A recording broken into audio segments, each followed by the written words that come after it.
All right. So, welcome everyone sa ating third session ng New Trader Onboarding course. So, my name is Imran Zaidi. I'm a business officer here in XS, and I do have here my colleague. Good afternoon, guys. My name is Jose, and I'm also one of the business development officer here in XS.com. And yun, I'm very happy that meron tayong mga gantong sessions every week so that we can be able to help our clients as well, especially yung mga nag-start pa lang. Okay? Ayan. Yes, and also sa mga attendees natin ngayon, please keep in mind na continuous naman yung mga sessions natin ganito, mga educational webinars. So kindly expect them every week on Saturday. Ayan. Okay. So before we move on, I just wanna elaborate some disclaimers, no? Na you have to understand that forex trading is a business, and in every business there is always a chance na ma-zero yung capital natin or pwede siyang ma-wipe out, okay? Most especially if you don't know what you're doing. Which is why here at XS, we took up the initiative na mag-provide ng education, lalong-lalo na dun sa mga kakasimula pa lamang sa forex trading. Okay, so this is not a get rich quick scheme. Okay? So yung mga nakikita nating magagaling na traders, syempre pinaghirapan din nila 'yon. So right now, we are on the second segment of the whole course, which is the technical analysis. We will be tackling the pillars of technical analysis. Ano ba yung mga 'yon? Charting, ano ba yung mga types of trends, and then yung support and resistance, and also some technical indicators. Yung risk management, trading psychology, and trading with signals sa following Saturdays na natin ito itatackle. Okay? Ayan. So, technical analysis. What is it? Okay, so it says here that technical analysis is a trading tool employed to evaluate securities and identify trading opportunities. So essentially, technical analysis is an approach used by an individual to forecast or to tell them whether they should enter or exit a certain trade. Okay? So, isa siya sa mga methodology na pwedeng gamitin ng isang trader para ma-forecast niya kung aakyat ba ang isang asset price or babagsak siya. So ano-ano ba yung ginagamit ng technical analysis? It's mostly based on the price. Okay? Ayan, based on price movement and volume. So karamihan sa mga indicators natin naka-base naman siya sa price. Meron siyang mga equations, and then yung mga equations na yun, normally ang variable doon is yung time and then yung closing price or opening price. Ayan. So lahat sila naka-base siya sa presyo. So ano ba yung mga pillars of technical analysis? Essentially, ang ibig sabihin ng pillars ay parang assumptions or guiding principles. Okay, so the first pillar is that price discounts everything. So ano ba ang ibig sabihin nito? Ang ibig sabihin nito is that lahat ng available information regarding dun sa isang specific asset, naka-price in na siya. Okay? So let's say for example sa gold, nitong NFP, parang mag-hit na siya ng all-time high niya, bigla siyang umakyat, 'di ba? So the moment na nag-release ng bagong information which is yung NFP data, biglang almost instantaneously din na reflect na yung value ng information na yun dun sa price. Okay? So, sobrang bilis kagad ng pagbabalanse ng information versus the price pagdating sa global markets, especially sa forex and yung mga commodities such as gold. Okay? Nangyayari yan kasi yung with the current digital age, once na nag-release ng isang information sa public, meron na agad na mga algorithms na nagsascan ng information na to, and then nagpa-price in na kaagad sila ng kanilang trade based doon sa mga information na yon. So, pag titingin tayo as a technical trader, okay, pag titingin tayo sa isang chart, sa isang ah, chart na nakikita natin, lagi nating i-assume na lahat ng available information naka-price in na. Okay? That's the first pillar or the first assumption. Excuse me. So the next pillar is that price moves in trends and counter trends. So yung ibig sabihin lang nito is that even if meron ng established trend, either bearish, bullish, or sideways, ang galaw ng price ay laging in phases. Ayan. So, magte-trending siya, sasabay siya sa trend, and then magre-reversal siya, and then magko-continue ulit siya sa trend, assuming na bullish. Okay? So, lagi siyang ganun. Okay? Lagi siya nangyayari. If you can check this, you can check this, even if sa mga cryptocurrencies, kung hihimayin mo yung galaw ng presyo, may mga reversals pa rin yan, even though linear yung itsura niya sa kanyang price movement. So, kung halimbawa, meron kang isang specific na bias, let's say, sa gold bullish ka, so applying this pillar would mean that every time na nagre-retrace yung price ng ng gold, and then establish mo na yung bias mo which is bullish, every time na uh, nagre-reversal siya or nagre-retrace, mag-e-enter ka ng buy position mo. Kasi yun na yung counter trend niya. Okay? So para siyang ganun. All right? And the third assumption is that history repeats itself. So ang ibig sabihin lang nito is that prices are fractal in nature. So kung ano yung nakikita natin sa mataas na time frame, makikita din natin siya sa lower time frame. Okay? Bakit ba ganon? Kasi syempre human psychology, human emotions, ayan, yun yung mga factors na nagpe-play pagdating sa prices. Okay? Even if overvalued ang isang bagay or undervalued, paulit-ulit lang siya nangyayari. Okay? Nakikita natin yan since the 1900s. Ayan, pag merong isang specific na asset class nakaka-experience ng bubble, okay? Makikita natin yung same movement na yon, same characteristics na yon sa iba pang mga asset class na nakaka-experience din ng bubble. Okay? So, lagi niyo siyang tatandaan. Okay? So, ano-ano ba yung mga yan? So, number one is that price discounts everything. Lahat na ng available information sa market, naka-price in na siya. Number two, price moves in trends and counter trends. Okay? Laging may phases ang presyo. Okay? Nag-go and pause siya. Okay? And then number three is that history repeats itself. So, as a technical trader, ito dapat yung mga guiding principles ninyo. Alright? Clear ba? If ever may mga questions Yes, tayo, malinaw. guys. Malinaw, okay. Yes, So, sir.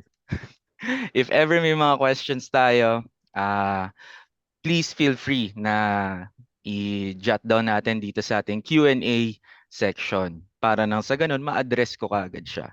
Okay? So no questions are wrong or foolish. Okay, okay lang 'yan kahit kahit na-discuss ko na siya, if you want me to reiterate it, uh, please do so. Okay lang naman. Okay? Next is yung charting. I think my colleague here, Jose, will discuss this, the charting. Yes. Okay. So, once again, good evening, everyone. So, what I'm gonna do is, mag-ano lang tayo, mag-discuss lang tayo on how you can properly chart or kumbaga mag-charting tayo sa ating platform na gagamitin. So, basically, so ano ba ang mga ginagawa natin? Ano ba yung mga types of charts sa ating MetaTrader, either MetaTrader 4 or MetaTrader 5. So first and foremost, paki-next nga, Im, ang ating, well, ito yung uh, OHLC bars. So basically, isang type din to ng chart na ginagamit natin most likely. So ang kagandahan nito is makikita mo yung open price niya and then yung close price niya. So yan yung Mm. uh, Kumbaga actually marami ng ano marami ring gumagamit nito before, 'di ba, if I'm not mistaken. Ito talaga yung una nilang ginagamit before. Yes, yes. Nung 80s, ayan, 70s, 80s, Mhm. bago pa yung computer na ginagamit sa financial, well, sa mga financial industry, ito talaga yung una nilang ginagamit. Pero yung pinakauna is ito, yung, nasa ba yan? Line chart, Yung line chart, yes. correct. Mm. Itong line chart, ang ginagawa niya is that pinagduduksong-duksong niya yung mga closing prices. Way back before kasi manual nilang ginagawa to. Wala Mhm. naman nagfi-feed sa kanila ng mga graph, basta ang ginagawa lang nila is nire-record lang nila yung opening, low, high, and close. So, syempre, ikaw bilang siguro kung baguhan ka, basic lang yung alam mo, di yung closing price lang yung pag didikit-dikitin mo. So, ito yung Correct. kalalabasan, which is yung line price. And then, syempre, yung iba, mas masipag, ganyan, pinagdidikit-dikit na rin nila yung open and then yung high and yung low. So, ito yung kinalabasan. OHLC bar na siya. Ayan. All right. So next one natin is of course yung candlesticks. Ito yung usually rin ginagamit din ng mga traders natin. So basically, mas more detailed din ang candlestick natin na ayan, kasi makikita natin dyan if ever na bullish ba yung candle, meron siyang high, and then makikita mo mas highlighted yung open price niya and close price niya. Same din dun sa bearish candlestick natin. Mhm. And merong mga traders na ito lang yung gamit nila, yung itsura, yung aesthetic ng candlestick, kumbaga. So remember yung ano natin, yung pillar number one, price discounts everything. So yung mga traders na gumagamit ng candlestick patterns, yun yung number one assumption nila na based dun sa itsura or sa formation ng candlestick, they can determine whether bullish ba or bearish yung mangyayari. So mga examples niyan is yung doji. Ayan, sinong familiar sa doji? Shout out. Yung mga engulfing, ayan, yung mga engulfing, dojis, hammers, shooting star, ayan. Normally, pag nagsisimula ka pa lang sa technical analysis, dito normally nagbababad agad yung mga formation ng candlesticks. Ayan. Ano lang, trivia lang, kumbaga. Trivia lang. Trivia lang, trivia lang. Okay, may natutunan tayo from our brother Imran, ha, guys? So take note nyo yan. Ayan, so next are the trends. So ano-ano ba yung mga uri ng trends na meron? So we have here the uptrend, the downtrend, and the sideways. So hihimayin-himayin natin yung mga yan. So ano bang ibig sabihin pag uptrend? Ikaw, Jose, what do you think? Do you have an idea with this? Well, from the word itself, brother, of course, ibig sabihin yan, meron talaga siyang pattern na sinusundan, which is paakyat talaga. Yan ang Yes. pinaka-basic Yes, sa... paakyat siya. So, essentially, ang nangyayari, yung overall direction ng price is uptrend. So, pataas siya. Ang nangyayari, you have to highlight yung higher highs, which is itong mga greens. So, continuous high. Ibig sabihin ng higher high, mas mataas siya dun sa previous na high. So, Mhm. higher high. And then, higher low. Sa Tagalog, mas mataas na low. So, ito Mhm. yung mga red. Ayan. So, kung mapapansin ninyo, dito sa example natin, ma-apply din yung pillar number 2, which is price, moves, and trends, and counter trends. Ayan, even though yung established trend ay pataas, meron pa rin tayong makikita ng mga reversals or yung mga Correct. retracements na Mhm. tinatawag. Yes. So, yung mga retracements na yun, it's the perfect time na pumasok, 'di ba? If you're gonna follow the trend. Pero at the same time, syempre, meron tayong mga contrarian traders, even though established na yung trend, nagte-trade pa rin sila against it. Okay? So, pwede pa rin, possible pa rin naman. Okay? Wala namang set in stone eh. So, anyone can execute their trade idea and it's the market that will ultimately answer whether you're right or you're wrong. Okay? Wala nang iba. It's the Ma- market itself. Ayan. So, Yung pangalawa, the downtrend. Ayan. So kabaliktaran lang siya ng uptrend. Kung ang uptrend may higher high, dito may lower low. Ayan. So mas mababang low and then lower high, mas mababang high. Okay? So ayan. So the lower lows are denominated in red and the lower highs are denominated in green. So price is decreasing over time. Okay? Ayan. Okay, next is the sideways trends. Normally, ang tawag nila dito, nickname nila dito is the kangaroo market, kung saan nagre-range lang yung Balik-balik lang price. siya. Mhm. Yes, pabalik-balik lang siya sa isang, sa dalawang particular zone. Correct. Okay? So, may mga ganito. For a time, yung USDJPY, there was a time na para lang siyang kangaroo market na nagre-range siya. Okay, so the market doesn't know kung saan ba pupunta ultimately yung price o kaya naman siguro wala pang information na napapublicize that could push the price upwards or downwards. So ganun lang siya. So parang stalemate lang. Pero nonetheless, meron pa ring opportunities to trade kangaroo markets or yung sideways markets. As you can see right here, meron at meron pa ring opportunities. Ang kailangan mo lang gawin as a sideways trader is that i-measure mo lang yung range nung sideways trend na to. So titingnan mo ilang pips ba siya, kung 100 pips 'yan, hindi maganda siyang i-trade, 'di ba? Maglalagay ka lang ng buy limit dun sa support niya and then sell limit dun sa resistance. If ever naman na maliit lang yung range, let's say 10 pips lang, 'di ba? Some would trade that pero yung iba naman hindi rin. So in that case, mas malaki yung range, mas maganda siyang i-trade. Okay, next. So, Ayan, meron ah tayong activity. ayan, activity. Gusto ko to. O- Okay. Wait, mayroon pala tayong mga question. Can a red candle be considered also as bullish? Can a red candle? Well, depende kung ang settings mo sa bullish candle ay red.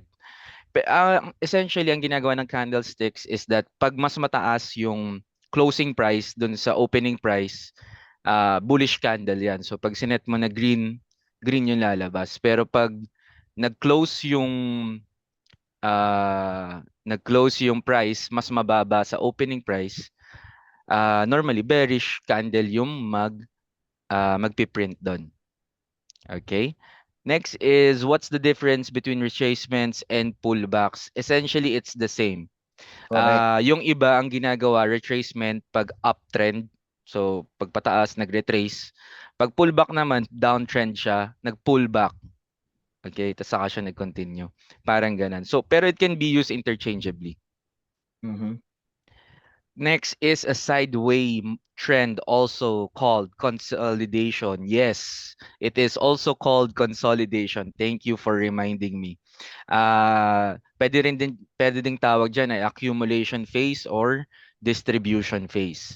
So yung mga phases na yan, phases of consolidation, sideways market yan kasi lalo na kung mataas yung time frame. Lalo na kung sa daily time frame ka tapos nagkakamera ng consolidation, matagal yun. So maganda rin siyang i-trade. Kumbaga, lalo na kung malaki yung range nung sideways market na yan. Okay, next, available for scalpers. Sorry, could you elaborate kung ano po itong available for scalpers and then I'll get back to you. What's the ideal range in pips to trade sideways? Normally, sir, the higher the better. Kung day trader ka siguro, siguro sa day trading, okay na yung 20 pips. No? Okay na yung 20 pips. Stop loss mo 5 and then magta-target ka ng 1:2. So 10 pip TP.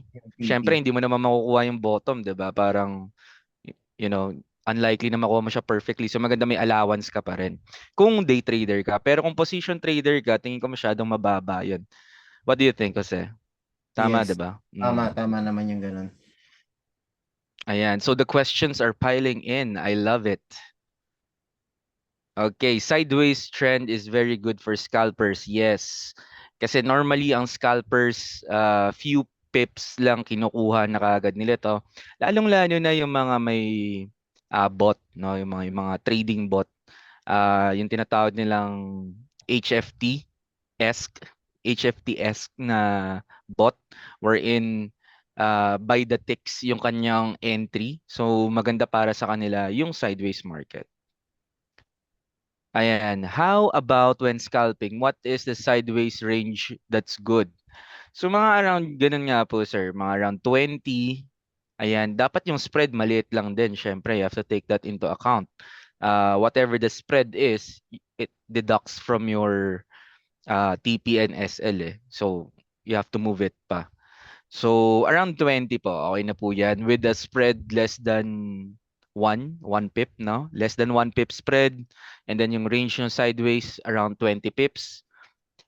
Risk to reward ratio mo is around 1:2 at least. So 5 pip SL, 10 pip TP. Ayan, okay yun. Magandang trade. Ayan, trade plan, guys. Libreng trade plan brought to you by XS. All right. In excess, that's the recommended account type for scalpers, especially when scalping go. What's the okay? So for XS, yung account types natin, i-discuss din natin to, mamaya. Pero sagutin ko na tong question na to. Ang magandang account for scalpers is yung Elite. Okay, so yung Elite has the lowest, available spread, pero in return meron siyang trading commission. Okay? Yung trading commission, yun yung syempre revenue ni broker. Pero yung spread, walang markup si broker doon. So as in raw price data yung nakukuha ni trader pagdating dun sa mga prices niya sa platform niya. Okay? Ayan. Hopefully nasagot na namin, no? Mhm. And right now, ayan, let's go. Let's proceed. Let's identify the trend. So ano-ano ba yung, ano ba yung trend natin ngayon currently? Okay, so everyone, kung sakaling nakikita niyo yung chart natin, can you identify kung anong trend siya, guys? Ayan. So right now, do type it in. I think available na yung chat box natin. Do type it in dun sa chat box natin what you guys think, no? Sino ba yung mga traders dito? Ayan. Yung mga traders, what do you think is the current trend of what we're showing you right here? This is NZD, JPY on the daily time frame. Oh, sabi ni Ichiro, downtrend. We have here sideways. Okay. Sideways the bear, downtrend. Down. Yeah, karamihan downtrend. Meron din few notes of sideways. Let's Mhm. see. Let's see. Ikaw, what do you think, Jose? What do you think? Actually, pwedeng sideways din, pero for me, it's downtrend, bro. Aha, okay, okay. Ako personally, hindi ko, ayan, downtrend. Okay, so merong confusion. Bakit siya downtrend? Bakit hindi applicable dito yung sideways? Remember guys, yung time frame nito is daily. So tingin ko depends na lang sa perspective mo or Mhm. kung anong type of trader ka. Pero normally in a daily time frame, yung dapat ang tinitingnan natin is yung pinakang recent na, price, no? Yung pinakang recent na leg. Yun yung pagbabasehan ng trades natin ngayon. Okay, if you were to trade right now, syempre sa isang chart, ang titingnan mo yung last leg. Ano ba yung last leg na yun? Okay? Ano ba siya? Downtrend, uptrend, or sideways? Now, it doesn't mean na i-ignore mo pa rin yung mga price points na nangyari previously. Pero right now, mas essential na pagbasehan ng analysis mo is yung pinakang recent na, galaw ng leg. Yung pinakang recent leg, kumbaga, recent swing. Ayan. Pero pwede rin siyang sideways kung halimbawa, ano ka, superposition trader like once a year ka lang nagte-trade and then okay lang sa'yo yun. Once a year ka lang nakaposition. Pwede rin siya. Pero speaking in recent terms, downtrend siya. Ayan, as you can see. Ayan. Okay, next. Next, identify the trend. Ay, may question pala dito. Ano ibig sabihin ng leg? Ibig sabihin yung parang yung ano niya, yung isang swing. Kumbaga from a higher high to uh, a higher low, parang ganyan. A higher low. Okay, from a higher high to a higher low o kaya from a low to a high. Ayan, isang leg siya. Okay. Ayan, so what do you guys think is the trend? Uptrend. Uptrend. Ayan, uptrend. Okay. Check natin. Yes, correct. Uptrend nga siya. As we can see right here kung saan nagke-create ng higher lows. Okay? Higher lows and higher highs. Next. What do you think, guys? So meron ng uptrend, meron ng downtrend. And this time around, it's the Sideways. sideways. Okay. As you can see right here. Daily time frame pa rin to.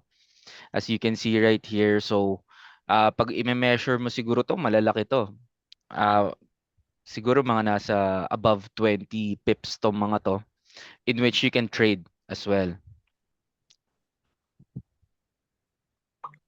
Ayan, charting. Okay. So this is for the charting naman sa ating MetaTrader, either MetaTrader 4 or MetaTrader 5.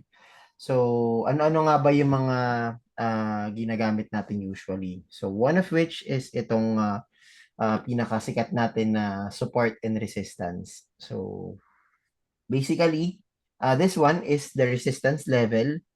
So, ang ibig sabihin niyan, if the price is moving higher, it will eventually hit the ceiling. Or, kumbaga, yung pinakasinet mo sa taas, kapag tinamaan niya na yan, magkakaroon ka ng mga potentials to trade.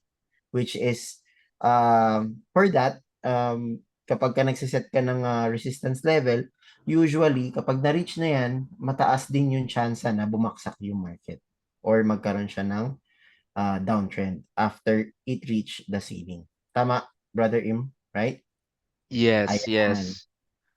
Ayan. So normally when price keeps pushing upwards, eventually magkakameron siya ng ceiling wherein hindi na siya magke-create ng higher high. correct, So normally we call that resistance. Okay? So yung resistance, lahat ng time frames pwede mo siyang lagyan. correct. And then, yung counterpart naman niya is of course yung support level. So this one, ito yung lines na nilalagay natin usually if the price is moving lower, it will eventually hit the bottom. Kumbaga, magbabaksak na siya ng babaksak and then ang good opportunity dyan is for you to be able to buy kapag ka nandun na siya sa least price niya or yung pinaka mababang presyo niya na. So, may opportunity ka so that you can be able to execute a buy trade. Okay. So, ito naman yung tinatawag nating support and resistance zone. So, basically, ito yung ito yung siniset up natin for the resistance level na kumbaga ang ano dito is for scalpers. Recommended ba to? Tama ba? Yes, yes, yes. So essentially ang support and resistance zone, kaya siya natin tinatawag na zone kasi wala namang set in stone na price point na Mhm. malalaman natin kung saan talaga siya exactly na magre-react kumbaga. So what we do is we plot zones sa ating charts Mhm. indicating na itong area na to meron siyang mga block of orders na mag-absorb ng presyo. Remember everything in the charts. are comprised of prices, of orders, of transactions. Yung mga nakikita natin dito, let's say for example, itong prices na yan, mga bid prices yan. Okay? Mga bid prices yan na piniprint nung computer natin. Pero essentially, yung galaw, lahat ng mga yan, lahat ng galaw na yan, are orders and transactions. So pag may nakikita tayo na isang area sa chart natin kung saan nagre-react yung price, hindi siya lumalampas, ibig sabihin merong isang malaking block, baka hindi lang isa, baka multiple pa, multiple blocks of orders na nag-absorb ng buyers. Okay, every time may nagba-buy, hindi nila nauubos. So anong tendency, bumabagsak siya as what we can see right here dito sa illustration natin. Ayan. So, yun Okay. din yung may advice namin. Like, if you're gonna use support and resistance, always make it a zone. Para nang sa ganun, you have margin of error. Parang, no, para hindi rin siya perfect, kumbaga. It would account for imperfections in the market. Okay.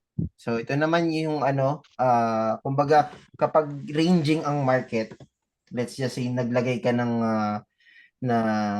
levels mo diyan or yung lines mo diyan for the specific range, and then ang pinaka ano kasi diyan, ang pinaka maganda diyan is kapag ka nagkaroon ka ng mga breakout. So kapag nilagpasan niya na yung, let's just say, yung resistance level, most likely meron kang opportunity din to trade for the breakout, right?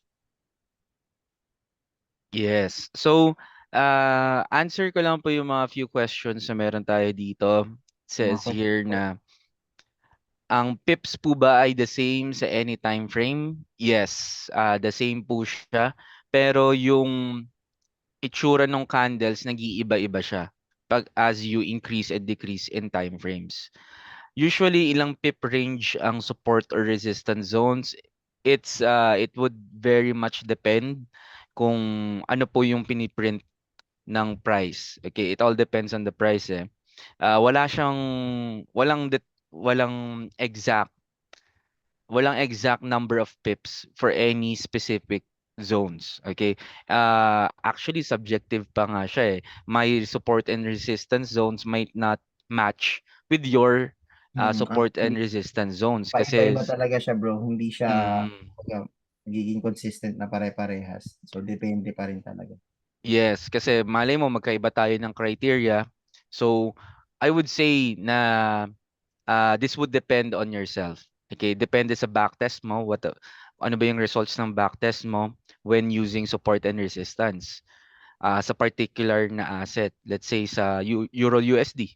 Okay, normally ba yung zones dito ilan? Based sa backtest mo. Ayan. Next is usually the support and resistance zones po ba should be made from wicks. Normally wicks siya. Yes. Normally wicks yung ginagamit namin dito pag nagde-determine kami ng support and resistance zones. And at the same time, maganda rin na multiple touches ang ginagawa ng price to further confirm na valid support and resistance zones. Pero nonetheless, of course, pwede pa rin tong ma-breakout. As we can see right here, dito sa illustration natin, merong isang specific range, and then eventually, magkakameron ng movement that would break the range. And normally, ang tawag natin din ay breakout. Okay?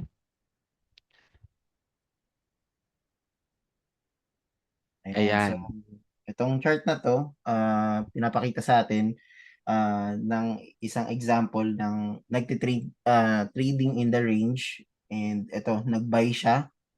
So magandang sample to, bro, kasi ayun, pasok dun sa ano, sa range niya yung entry price niya, and then ito yung sinet niyang take profit, and then yung stop loss naka-show din. So, Yes. yung mga So, sample.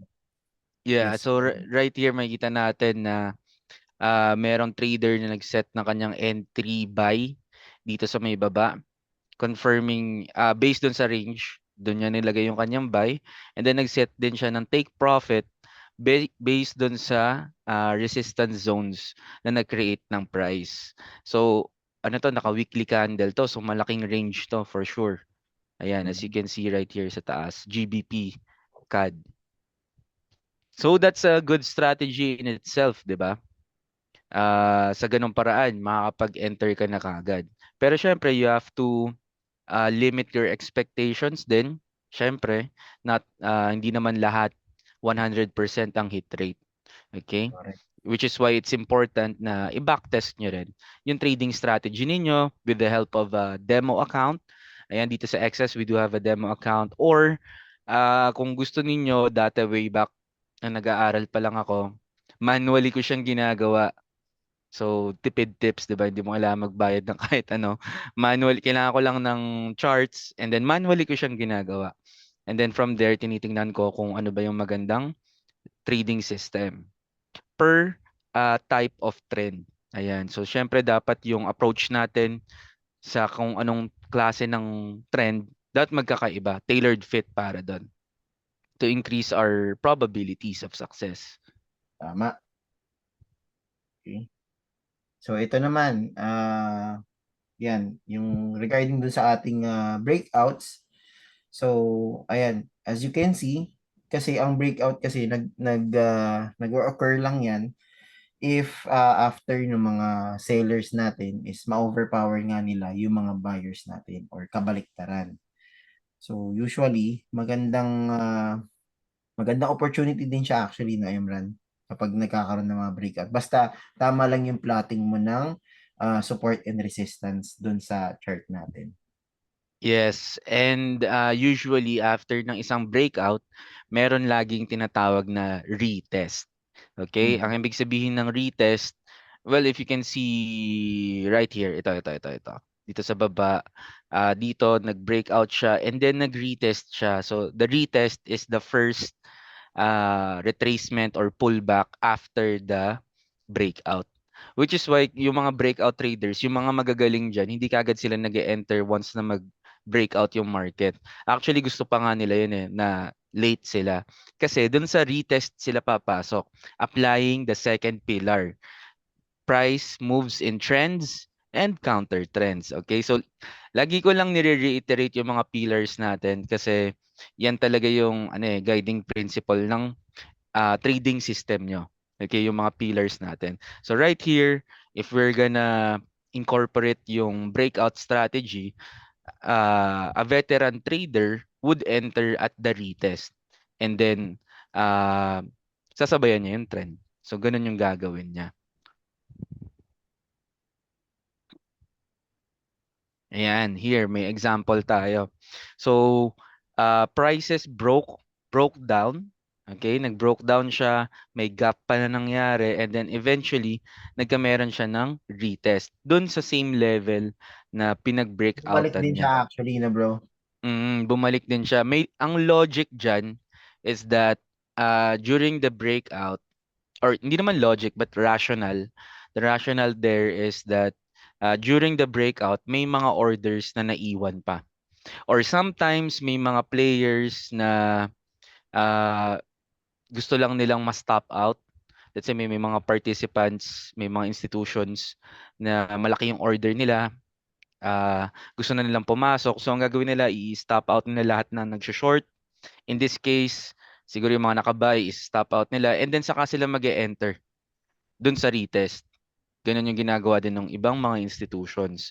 So, kaya usong-uso din yung mga ah, fake outs na tinatawag. Yan. Paasahin ka lang pero eventually hindi pala siya tutuloy. Mga false breakouts bro. Yeah, false breakouts. Kumbaga, grabe. Napahugot pa. Mm. Hindi breakup guys ha, Hindi breakout. break.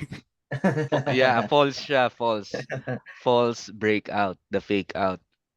Ayan. Speaking of which, ito na pala siya, Ayan.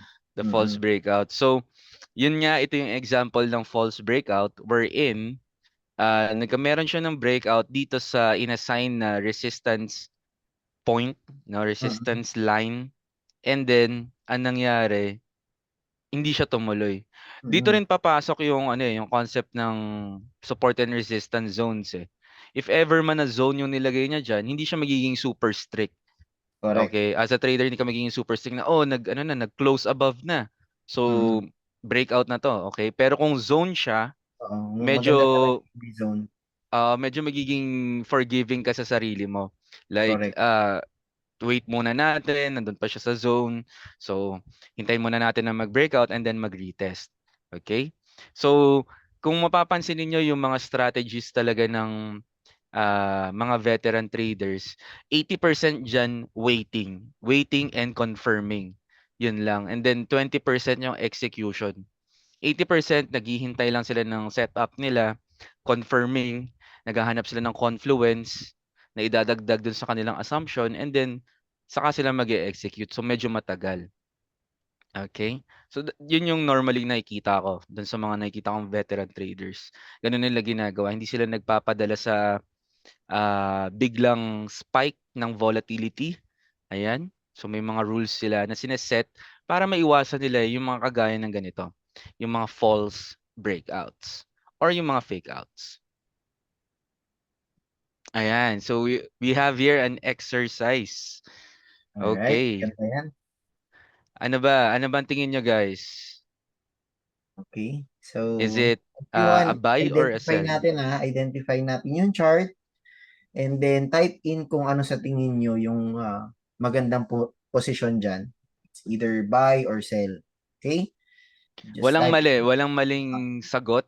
Okay? Always remember that wala namang taong makakaalam with 100% certainty kung saan pupunta ang price. Okay? So, there are no wrong answers. Dun sa mga tama, edi syempre, bragging rights. You got it right. No? So, Okay? we have here, Marami ako nakikitang mga nakasell. yeah, oo nga, ang daming nakasell. Is it a sell? No, umakyat yung presyo, no? So, with here, ang nangyari, na-maintain ng price yung level niya above the resistance. So, ngayon, naging support na siya. Okay? Nangyayari din yan, nag-flip din yung support and resistance. Yung ibang mga resistance, nagiging support na rin siya. Correct. Mm-mm. Mhm. Here, dito naman guys, bawi tayo. What do you think? Ayan, sabi ni Sir Ichiro dito, wait for the next candle. Tama nga naman. Wait for the next candle.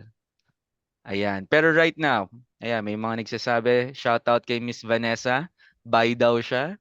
Okay, Ayan. bullish. Ayan. Sino pa? Buy, breakout.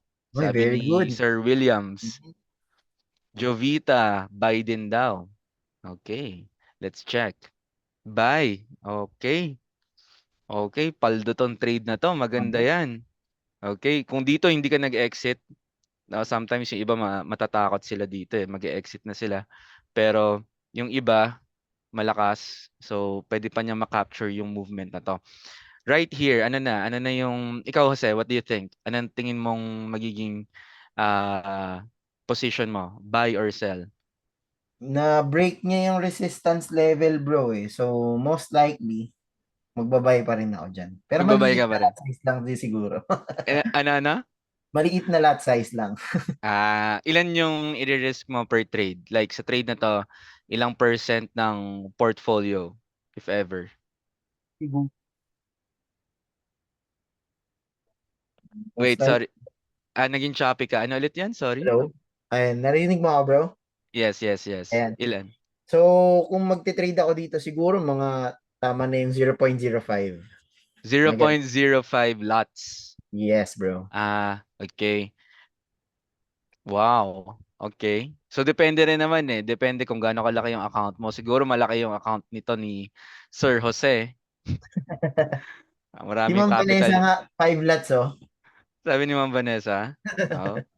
Oh, 5 lots. Ay, mas malaki yung account ni Ma'am Vanessa, syempre. Ayan, si Miss Vanessa, ano yan? Para na siyang institutional trader sa volume niya. Ayan, so sakto umakyat nga siya. Ayan, so nagpe-pay off yung buy positions natin. As you can see right here, guys, going back, pillar number 2, price moves in trends and counter trends. And dun sa counter trend, dun magandang mag-enter talaga. Kung ang bias ninyo is going with the trend. Okay? So pag may nakita lagi kayong breakout or may confirmation na, tandaan nyo lagi yung pillar number 2. Okay? Price moves in trends and counter trends. Doing it that way, may makakaiwas ka sa FOMO. Yung tinatawag nating fear of missing out. Hindi mo mafe-feel na napag-iiwanan ka kasi alam mo naman na ano naman yan eh. Magre-retrace naman yan eh. Matutuwa ka pa nga na Babalik pa nag-all-time rin high yun. siya, 'di ba? Kasi mas Mm, confirmed, no? mm. Ayan. So, yan sa Bitcoin, 'di ba? Pag nag-all-time high, masaya siya. Dun sa retracement ka pumasok para mas mataas yung probability. All right. So, dito sa example na 'to, what would you do? Buy or sell?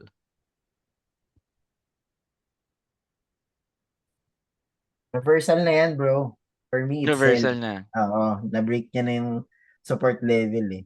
Ang layo na din eh. Para sa ano na 'yan? Short na. Yes, Ayan. bro. I think our attendees are agreeing with you na sell na nga siya. Ayan. Unanimous. Kumbaga, unanimous. Malay mo, counter trend lang. 'Di ba? Malay mo, counter trend lang. 'Di ba? Okay, I'll be the contrarian. I'll go for buy. I'll go for buy. Okay? So let's see. Oh, I was wrong. Okay, I was wrong. So, the lesson there is okay lang magkamali. Okay? Correct. In as a trader, you're looking at things in a different perspective. Eh. You're looking at your portfolio in a point of view of 100 trades, 1,000 trades. Yun dapat yung tinitingnan mo, hindi yung individual trade. Kasi, syempre, normal naman na talaga na matalo. Ngayon, masama lang yun kung nag-risk ka ng malaki. Let's say you're risking more than 8% of your portfolio for a single trade. 'Di ba? That's a red flag. Kasi pag natalo ka, 8% na kaagad. Eh what if up ka ng 8%? And then dun sa next na trade mo, nagpusta ka ng 8% and then natalo, sayang naman yung pinaghirapan mo, 'di ba? So always check kung ilan ba yung nire-risk ninyo per trade. That way, you would allow yourself to be wrong at times, 'di ba? Okay lang magkamali kasi hindi mo naman pinusta lahat. Alright. Ah, Ayan, hindi ko pala kayo natanong. Na ano na ako, na-consume na ako ng monologue ko. Ayan. So, dito, what do you guys think? Ano na kaya diyan? Yan, sabi ni Sir Ichiro, wait for the next candle Parang daw. ano yan? Parang false breakout yan. False breakout. Mm. Ayan. Okay, conflicting na yung mga suggestions ng mga attendees natin. Ayan, meron sasabi pullback, sell, buy, buy. Ayan. Waterfalls yan, sabi ni Sir Leonard. Sell na. Okay. Ayan. So, continue siya downward. Okay. Ayan. So, hopefully guys, medyo na ano nyo, medyo na intindihan nyo kahit papaano yung mga concepts ng technical analysis. Okay? Syempre, mas marami pa kayong pwede pang malaman kung magdi-deep dive kayo. Yung ginagawa namin ngayon, ano lang to, introduction lang dun sa mga Correct. subject Mm. matters na yan. Marami pa kaming na-leave out. Okay? Marami pa kaming na-skip at marami pang hindi na pag-usapan. The responsibility rests with you. Okay, as the trader. Nasa sa'yo na kung paano mo hahanapin itong mga information na to at kung paano mo siya lalo pang maiintindihan at ma-apply sa trading system mo. So right now, let's move on dun sa technical Technical indicators natin. yawn. Okay? So, being into that, technical indicators are computerized calculations used forecast price changes in financial markets. So, ano ba yung mga types of technical indicators natin dyan? Siyempre, hindi mawawala yung leading indicator. So, this indicator, kumbaga, sa Tagalog, is ito yung advanced sa mga possible na igagalaw nung market. Right, Im? Yes. Mhm. So, ibig sabihin lang nun in layman terms is that, ah, nauuna siya sa presyo, parang Correct. gano'n. Okay, nauuna siya sa presyo, ah, hindi siya naka-base dun sa closing price. Okay, kasi 'pag naka-base ang indicator sa closing price, siyempre hihintayin muna ng indicator na ma-print yung closing price bago siya Correct. makapag-print ng ginagawa niya, yung indicator. So, So halimbawa moving technically, mahuhuli average, yun. 'di ba normally yung moving average, nagbabago siya, eh. Kung titingnan mo yung pinakang dulo niya, yung 'pag gano'n-gano'n niya, nagbabago yan, eh, depende sa recent closing price. So itong mga leading indicators, ang ginagawa nito, hindi niya na hinihintay 'yon, puwede mo na siyang magamit. And yung examples nito is yung Fibonacci retracements, ayan. So it's a tool na ginagamit na pina-plot mo lang sa chart mo, and then from there may mga price points na siyang, pini-print out for the user. So support and resistance, ayan similarly, hindi niya na hinihintay mag-print yung, pinakang recent candle para makapaglagay ka ng support and resistance mo. And then yung Donchan channels, ayan, Donchan channels. Chan channels. Medyo ano 'to, medyo exotic 'to. Check niyo rin siya. Maganda siya for determining yung, average highs and lows. So, Mhm. nakadepende siya kung ano ba yung 'di ba sinet mo 20. So, ang gagawin niya ika-calculate niya yung last 20 high and then yung last 20 na low, parang gano'n. Okay, so Correct. maganda rin, check niyo rin siya. Available naman 'yan sa mga platforms natin. Okay. So yan. Best example, using a Fibonacci na leading indicator. So as you can see, so yan, ano nga ba yung 61.8 na yan? Ano ba ibig sabihin niya? Yeah, the 61.8 yung tinatawag nilang the golden ratio, okay. Kaya nila sinabi na the golden ratio kasi mataas yung based sa experience nila, ako rin personally, based sa experience ko, ang nangyayari every time na naghi-hit yung price sa 61.8 nagkakameron siya ng reversal. Hindi naman every time, pero mas maraming beses yung tumama kaysa dun sa hindi. So, that's why ang tawag nila diyan is the golden ratio. Normally, ang ginagawa lang naman talaga ng Fibonacci is pinapakita niya sa'yo yung mga ratios. So, 'pag nag-hit na siya ng 61.8, ibig sabihin two-thirds two-thirds nung mineasure mo na leg, nandun na yung retracement. So, if ever man na magpapatuloy sa direction yung price, it's the best time na kasi almost two-thirds na siya nung leg. Para Mhm. i-plot itong Fibonacci, you're gonna start from left to right.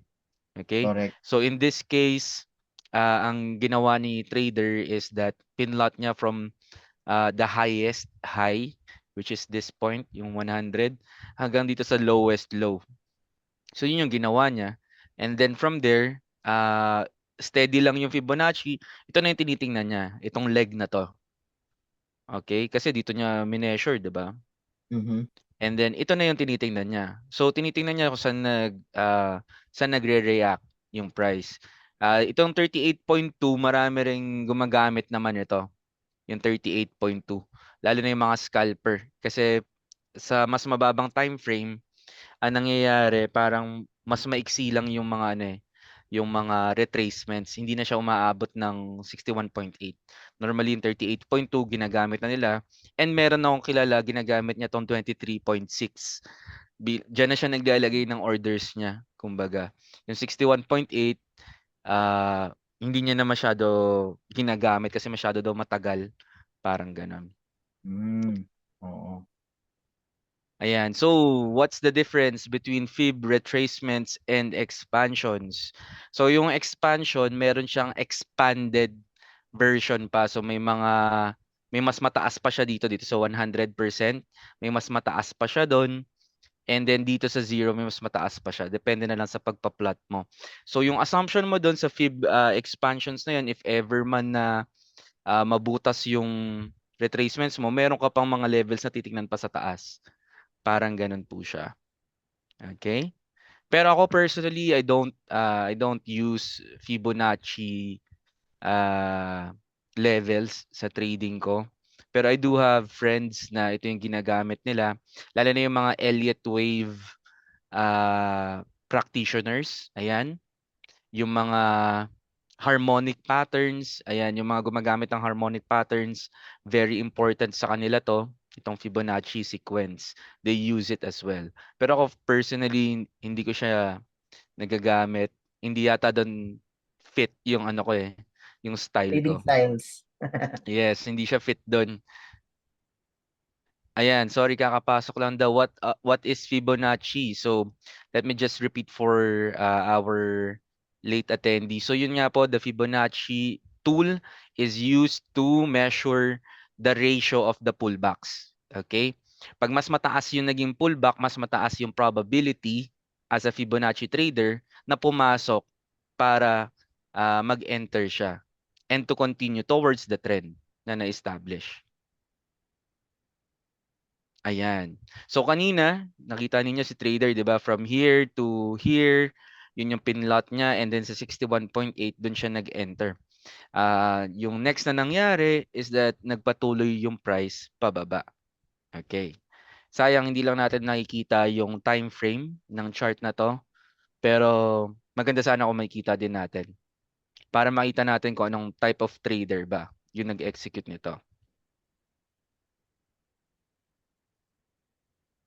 Okay, so yun nga, as na-explain na natin with regarding dun sa ating mga leading indicators, of course, it gives a clear direction, directional bias. Kumbaga, makikita mo talaga kung saan yung mas mataas yung tsansa na makapag-position ka and then maging favorable sa iyo yung market. So that is how the leading indicators such as Fibonacci.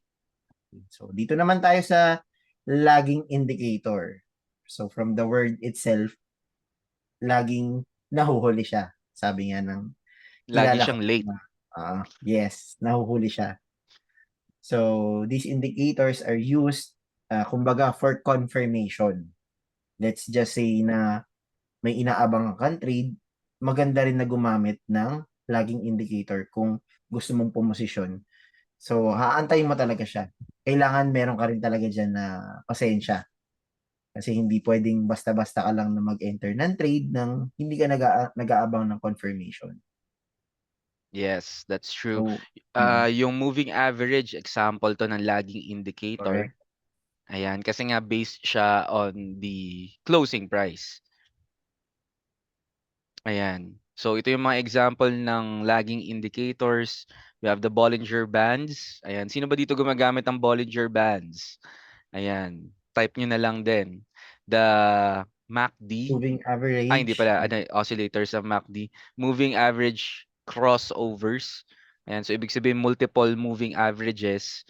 And then pag nag-crossover siya, nag-i-indicate siya ng trend. Ayan, so RSI, lagging din siya. And then yung stochastic.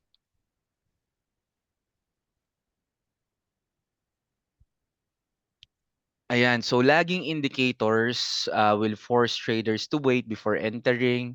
They reduce risk or it reduces the chance of participating in false breakouts.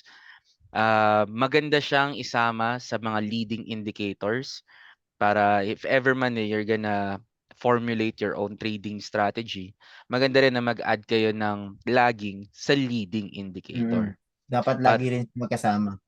Yes, maganda siyang tandem. Mm. And makikita nyo naman through backtesting kung ano yung mga indicators na nagko-complement sa isa't isa. Ayan. So dito, bibigyan namin kayo ng example. We have here the MA crossovers. So dalawang klase ng moving average. And we have here the Fibonacci, no, which is a leading indicator. So as you can see right here, dun sa pinlot natin, though nag-hit na sa 61.8 yung price, yung retracement, even though it's just a wick, hindi pa rin tayo mag-e-enter. Instead, maghihintay muna tayo na meron ng signal dun sa ating lagging indicator. Information. Oo. Yes, confirmation siya. So, by doing that way, hindi ka masyadong nagse-second guess. Okay? Hindi Mm. ka parang nanguhula or mas may conviction ka sa Mm. trade mo. Okay? The more rules na nilalagay mo and the more na sinusunod mo yung mga rules na yon, mas tumataas yung confidence mo dun sa pag-execute mo ng trade. Now, I'm not saying na tataas yung win rate mo or what. What I'm saying is yung psychology mo, hindi siya madaling, hindi ka masyado madaling matilt. Kumbaga, even though na hindi siya nag-materialize, okay lang, 'di ba? Move on ka na kagad. Okay. So, ito yung mga indicators by function. So, we have here momentum based, nandiyan yung Bollinger Bands, ADX, MACD, RSI. Ayan, ginagamit nyo ba tong mga to? Itong mga indicators na to? I have a friend na yung dati na nagwo-work pa ako sa isang hedge fund. Ito yung ginagamit niya, Bollinger Bands and yung RSI. Pinagko-combine niya. And then, from the movement of both of those indicators, dun siya nagde-decide whether magba-buy or magse-sell siya. So we have the trending indicators, ito yung mga moving averages, RSI din, consider din siya na trending, volume based, ayan. So sino ba dito tumitingin ng volume? Ikaw ba kasi when you trade, do you check for the volume ba? Is it Ako hindi. important to you So, ba? Hindi. mm. Ako personally, Although importante siya, mm, pero for me, hindi ko rin siya masyadong napipay attention. So, mm, pero very important din siya. yes. Siguro dito sa volume, I think titingnan mo dito yung ano eh, yung if ever man na merong mga candlestick na maliit lang yung pinrint niya, pero sa baba yung volume niya malaki. Yan, yun yung mga magagandang sign eh, parang gano'n. Ibig sabihin, sobrang laki ng activity dun sa maliit na candle na yun, pero yung volume niya sobrang laki. So, pwede nyo rin siyang i-check, 'di ba? Correct. Ayan. Ayan. So, yung mga momentum indicators natin, they show the perceived strength of the trend. Tinitingnan natin dyan kung may enough juice pa ba yung trend or magko-consolidate na ba to? Ayan, doon natin malalaman. For Mhm. trending indicators, dito natin makikita kung uptrend ba, downtrend, or sideways.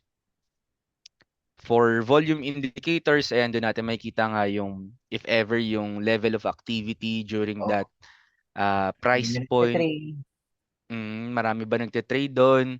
Wala ba? Okay. Siyempre 'pag walang activity, 'wag kayong e-enter, 'di ba? Hindi siya maganda. Normally, kung forex trader ka, usually sa mga overlapping of sessions ka nagte-trade. Let's say yung overlap ng Asia and London, ayan. Maganda mag-trade do'n sa overlap na 'yan. Pero 'pag Asian Open pa lang parang meh.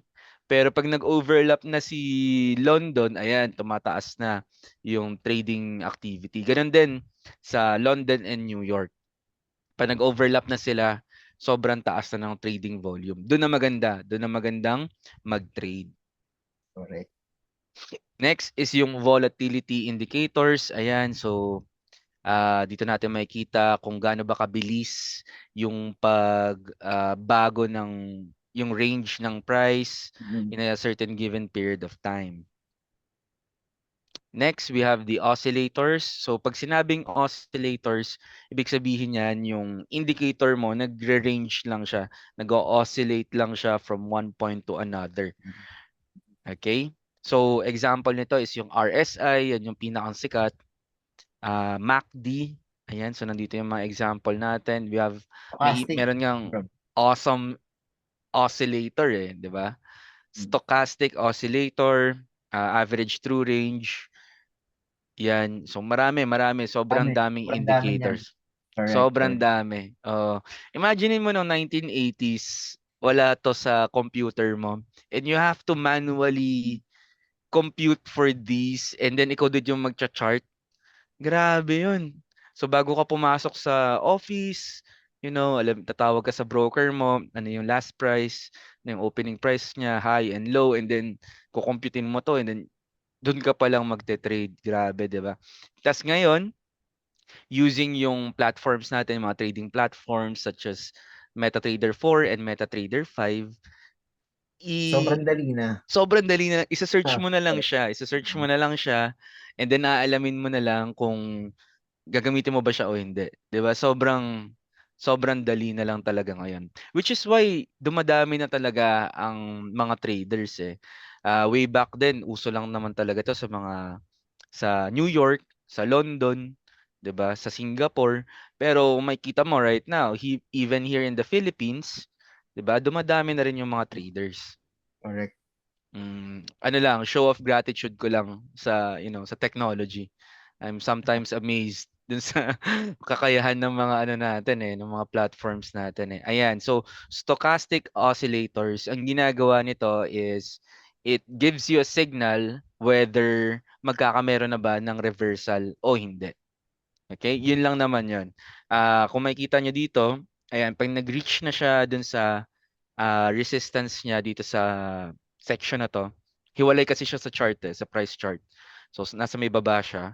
Mm. 'Pag nagkameron na ng, 'pag nag-shift na siya, ibig sabihin magkakameron ng reversal na rin. Pero siyempre hindi siya perfect, hindi siya 100%, ah, pang-confirm lang siya, Mm. pang-confluence, ayan. And then siyempre you have to understand din na the more na bumababa ka ng time frame. Okay, yung mga indicators mo, itong mga stochastic, yung mga oscillators natin, medyo nagiging ano na siya, medyo nagiging less accurate na siya kasi mas marami yung noise. Okay, Correct. kung bababa ka sa 1 minute, erratic na yung presyo. Ang dami nga diyan mga wicks paminsan, 'di ba? Lalo na sa gold. Mm. If you're gonna go to the 1 minute, ang dami niyang wicks. Lalo na yung mga cross pairs, 'di ba? Yung mga cross pairs, ang dami niyang wicks. So if ever nagagamit kayo ng indicator, i-base mo siya sa mataas na time frame. And then pagdating sa lower time frame, gumamit ka ng ibang system para mag-enter. So remember, pinagpa-plot ka ng trading plan mo, may top-down approach ka diyan. Syempre for the day, ano ba yung bias mo, daily bias. Okay, bullish ka ba, bearish? Okay, yun yung first question. Second question, okay, anong session ka papasok? Asian, London, New York. Next question, ano yung entry models mo? Ano yung entry parameters mo? Puwedeng okay, dapat yung stochastic oscillator sa daily nag-aano na siya, nagre-reverse na, and then from there maghahanap ako ng counter trend, and then magpa-plot ako ng fib, and then dun ako mag-e-enter. Ayan, Mm. para sample lang 'yon. Okay? Sample lang 'yan. You can make your own, you can customize your own. 'Yan yung kagandahan ng mga platforms natin. Okay, so that's something for stochastic. Ayan, sabi nga dito, meron tayong fast and yung slow. Oo, So andun pag yun. fast, Mm. ibig sabihin yung settings niya mababa.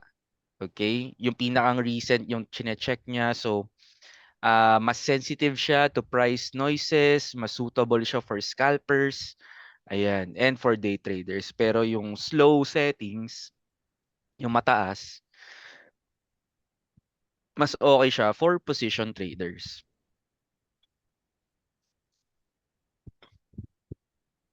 Ayan, excuse me. So, as you can see right here, how would you use the stochastic indicator? It gives you a signal kung overbought na ba or oversold yung current price. Okay? It's just a signal. Okay? If ever man na malapit na siya dun sa mababang level niya, it could be a signal na oversold na. Oversold Correct. na yung market, kumbaga. And then pag nasa taas na siya, it could signal na overbought na siya. Parang gano'n. Pero syempre, hindi dapat siya standalone indicator mo. May Okay? backup ka pa rin. Oo. Yes, dapat part lang siya ng Correct. system mo. Hindi hindi lang dapat 'yan yung tinitingnan mo, kumbaga. Okay? Ayan. So, dito sa example natin makikita natin na the trader complemented stochastic indicator with a 200 simple moving average. Ayan daw, the Mm-mm. red line. So sabi niya, if the if the stochastic line crosses above, it's bullish, and then below, it's bearish. Ayan. So parang ganun. It's an example of how you can use the stochastic paired with another indicator. Mm-mm. Ayan, it seems na meron yata tayong question. Sabi ni Sir Ichiro, what's the meaning of overbought and oversold? So, ibig sabihin, ah, ano na siya, parang sobrang kung overbought, ibig sabihin sobra na siyang umakyat to the point na eventually mag-hit na siya ng ceiling. Pag sinabi na oversold, sobrang bagsak na ng presyo to the point na pwede na siyang mag-flooring, ganyan. Going back dun sa mga diniscuss nating concepts kanina. Ayan. So next, we have another oscillator, the RSI, RSI pinakang naman. sikat na indicator ng mga Correct. Oo. Pilipino. Yan.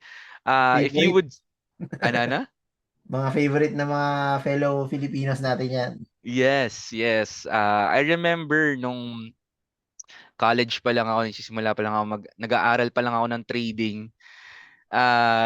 Nag-ano pa ako, nag-download pa ako ng PDF para sa technical analysis, and then there was a section for RSI, the Relative Strength Index. Kaso since libro siya, hindi ko siya maano, picture lang siya, hindi ko siya malaro, hindi ko siya Mm-mm. mapaglaruan. And then pumunta ako sa YouTube para mag-search ng RSI, walang lumalabas kasi this was way back 2014, 2013, ayan, wala pang mga content regarding trading nun. Mm-mm. So ngayon, ayan na. Natatawa na lang ako na ang dami nang may alam. Ang dami nang may alam ng RSI. Samantalang ako before, sobra pa akong nahirapan para lang pag-eksperimentuhan siya. Ayan. So essentially, maraming uses ang RSI. Maraming gamit sa kanya. Yung iba, ginagamit siya as an overbought or oversold tool. Yung iba naman, they would look for divergences. Divergences in price and in the RSI. That would signal a reversal. Ayan. And then yung iba naman, ginagamit siyang parameter to indicate yung strength ng isang trend. No? Let's say for example, kung yung RSI ay nagba-bounce lang between 80 and 40, kung doon lang siya nag-oscillate, ibig sabihin bullish pa siya. Mm-mm. 'Pag nag-o-oscillate naman siya between 20 and 60, ibig sabihin bearish pa rin siya. Ayan. So, marami siyang gamit and there's a dedicated book for RSI, which is yung ang nagsulat is yung mismong physicist na gumawa ng equation ng RSI. So, you can check that out. Nalimutan ko na yung ano yung pangalan ng book, but you can check it out definitely. And from there, he would explain kung paano siya gagamitin. Ayan. So similarly sa stochastic oscillator, meron siyang settings na pwede mong baguhin. Yung default niya is 14. Ako personally, ang ginagawa ko is ginagawa ko siyang monthly. So let's say for example for Euro USD, sa isang buwan, ilang trading days ba ang meron sa Forex? So that's around 20 or 21. So yun yung Mm-mm. nilalagay ko Mga sa ganun. RSI. For crypto, since everyday siya, ang nilalagay ko 30 o 30 kaya yan. Oh, 31. Yes. oo. So yung galaw niya would represent the whole month. Parang ganun. Parang ganun ko siya ginagamit. Okay? Pero kagaya ng sabi ko, syempre, case to case basis siya. Subjective din siya. Nakadepende din siya kung paano mo siya gagamitin as a trader. Ayan. Kagaya sa example na to, as what you can see right here, the trader is using this to measure or to determine whether the asset is overbought or Or over. oversold. Mm-mm. Yes. So sabi niya dito, if the RSI is above 70, you should be looking for short setups. Ayan. Ayan. So konti lang yung short setups niya. If the RSI is below 30, then you should look for long setups. Pwede rin siyang gamitin for this. Uh, pero similarly sa stochastic oscillator, hindi pwede siyang standalone indicator. Kailangan may Okay? backup. Mm-mm. Yes. Kailangan may, it's a whole system. It's a whole system. Dapat yung meron ka, it's a whole system. Mm. Okay? Ayan. So, here you can see na the RSI is used to identify the changes in trends. So, RSI above 50 is bullish. Yan, sa example niya dito, it's 50. Pero ako, ang ginagamit ko, range 80 to 40.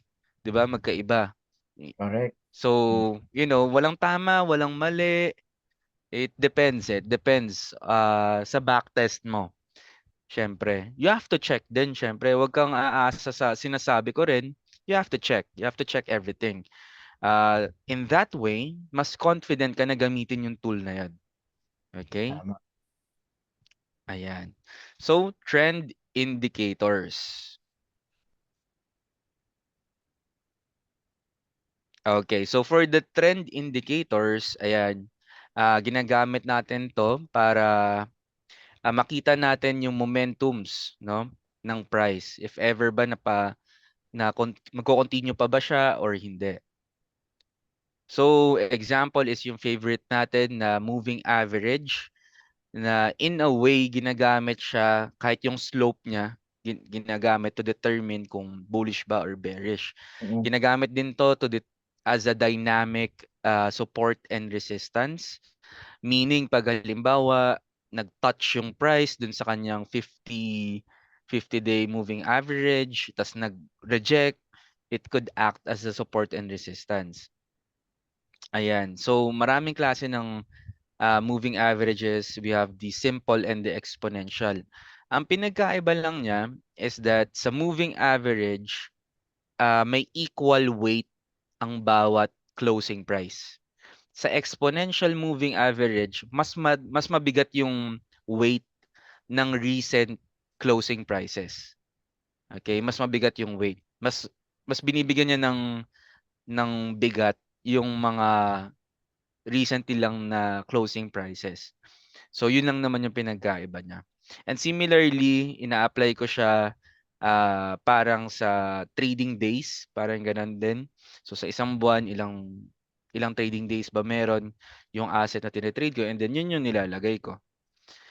Ayan. So in this scenario, makikita natin na the trader would identify the trend kung halimbawa ah yung fast moving average niya is above the slow moving average, it would confirm to him na uptrend. Okay, in this case, 10 yung fast. So 10 SMA, ayan. 10 Mas SMA magalaw siya na bro. nasa taas siya. Nasa Mm. taas siya nung 20 SMA. So ibig sabihin nun, pataas ang pataas yung presyo. Kasi ibig sabihin yung average closing price nung last 10 mas mataas dun sa average closing price nung last 20 candles. 'Di ba? So yun yung rational dun eh. So kung isipin mo, oo nga no, kung mas mataas yung last closing prices ng last 10 candles dun sa last 20, edi tataas pa nga yung presyo. Para siyang ganun. Pero dito, visualize natin siya using these lines. Okay? So yun lang naman yung nire-represent doon. Okay, may mga questions ba tayo? Ayan, what's the meaning, ano na pala to? Is EMA better than SMA in gold scalping? Ikaw, Jose, what do you think?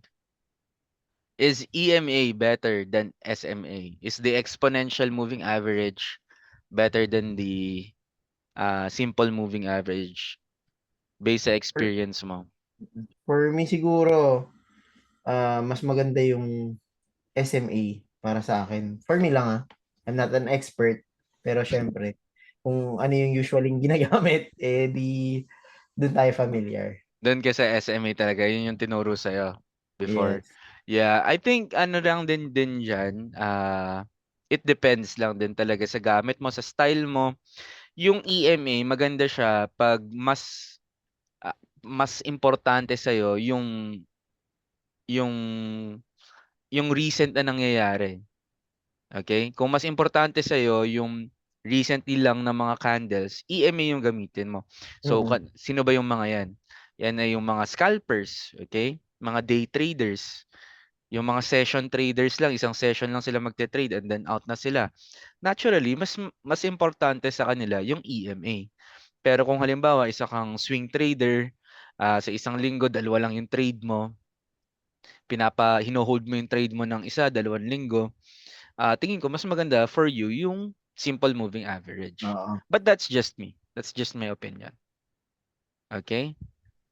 Ayan, wait lang, balik tayo dito. Ito yung nabanggit ko kanina na moving averages can act as dynamic support and resistance as you can see right here sa picture, no? So dito sa taas kita natin na si trader ginamit niya as a support yung moving average niya, yung 50 MA. And Mm. similarly dito rin sa baba makikita natin na ginagamit ni trader as resistance yung 50 moving Average. average. Ayan. So pwede niyo rin siyang gamitin as support and resistance. Okay? So how to use moving average? Ayan, usually seen in twos or in pairs and it could denote a change in momentum. So yung iba, ang ginagawa nila ayan, so pag may crossover, yung fast moving average which is the 20 na cross above the 100 moving average, that would be a signal for the trader na hey, baka bullish na. Okay? So ang nakikita kong challenge dito dati nung bina-backtest ko pa to, personally lang to syempre, is that pag pag yung indicator nag-a-approach na Cross siya. na sila. Mm. 'Di ba nagko-close na siya. Merong point na Mm. ganito eh. Nagko-close na siya and then naano ako na-atat ako. Inuunahan ko siya. Oo. 'Yun yung nagiging problema ko dati. Inuunahan ko siya. Eh nakadikit na 'yan eh. Eh, since lagging siya, 'di ba, remember guys, 'di ba kanina lagging ang moving average, it's a lagging indicator, naka-base yung print niya dun sa recent closing price. Correct. So, may mga instance na nakaganyan na siya and then since nag-print yung price balik sa kabilang direction na malaki, gumanon siya. Okay? So, from here, pag ganyan na siya, and then gumanon. So, yun yung na-encounter ko na challenge dati. Nung ginagamit ko pa tong ah, moving average crossover. So, ang ginawa ko nun, is isa na lang yung ginagamit ko. Isa na Mm. lang. Isa na lang and then yun na lang yung magde-determine sa akin kung ano ba yung current trend. So yun yung Mm. ginagawa ko na lang. Kasi dun sa dalawa parang inuunahan ko, kilala ko yung sarili ko eh. Alam ko na paulit-ulit ko tong uunahan. So might as well wag ko nang gamitin, 'di ba? Mm. Ayan, may comment dito. May settings kayo for fib. So for fib, ano lang yan, default settings, okay na siya. Basta available yung 61.8, 38.2, yung 100, okay na yon. Okay? Mm. Lahat naman yan available po, boss, sa ano, sa platform natin. Yes, sa Mm. MetaTrader 4 and 5 and even sa Correct. TradingView. Available na rin yan even dun sa free versions nila. Pwedeng-pwede nyo siyang i-plot. Okay, next is the parabolic SAR. Ayan. So, the parabolic SAR, kung makikita ninyo, siya yung mga dots sa chart Mm. ninyo. Ayan. So, mga dots siya. That would indicate kung bullish ba or bearish yung trend. Okay. So, parabolic SAR, it means stop and reverse. So, ano rin siya, sikat rin siya na indicator na ginagamit ng mga technical-based traders. Ayan. So, kung makikita ninyo, may settings din siya na pwede nyong gamitin. Pero, essentially, part lang dapat siya ng system nyo. Kasi nagbabago din siya. Okay? Ito yung medyo mahirap sa mga lagging indicators. Nagbabago siya. Okay? Sometimes, pag nagpiprint siya, pwede niyang, pwede siyang magprint ng iba pag tapos na yung candle. So, kailangan mo talagang hintayin na mag-close yung candle before ka before mo siya i-consider as one of your parameters. Yun yung mali ko dati. Wala naman nagsabi sa akin na, hey, hintayin mo kasing matapos yung candle. Na ano ko na lang siya, natutunan ko na lang siya through my losses. Syempre. Sino ba magtuturo sa'yo kundi siyempre si market lang din, Correct. okay? Ayan, so ganito yung ginagamit. So, you could apply parabolic SAR as one of your confluence to indicate a shift in the trend. Let's say, for example, nagkameron ng uptrend, and then syempre magkaka-consolidation dyan, distribution, and then from there, once na nagkameron na ng ranging market, and then from there, pag nagkameron na ng clear parabolic SARs, pwede ka nang mag-confirm na, hey, tapos na yung consolidation or yung ranging or yung sideways market. Mm-mm. Yan. So, ganun mo siya gagamitin. Usually talaga ang mga indicators, you use them in pairs or in combinations. Okay, hindi pwedeng stand-alone lang sila. Tama. Ayan. So, choosing the right combination. Okay, so choosing the right combination, maganda pumili tayo ng isang lagging at saka isang leading. Mm-mm. Okay? So, price in itself, para sa akin, for me, the price itself, the price action, is a leading indicator. Okay? Yung mga smart money concepts, SMCs, leading indicator 'yun, 'di ba?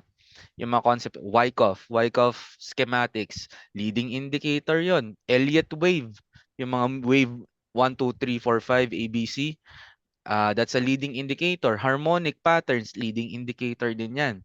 So, yung mga yon, combine nyo sila sa isang lagging, hindi lang siguro isa, pero at least one lagging indicator such as the RSI o kaya the Bollinger Bands, ayan, kung ano man. And then from there, i-backtest nyo siya. Okay? You have to be strict when backtesting. Kailangan isa at isa lang yung rules na ginagamit mo. You have to set, ano ba, would you consider the wicks or the bodies lang pag mag enter ka? And then yung backtest, around 2 years of price data, siguro okay na yon. Kasi pag binacktest mo pa yung mga dati pang nangyari, baka hindi na siya applicable ngayon.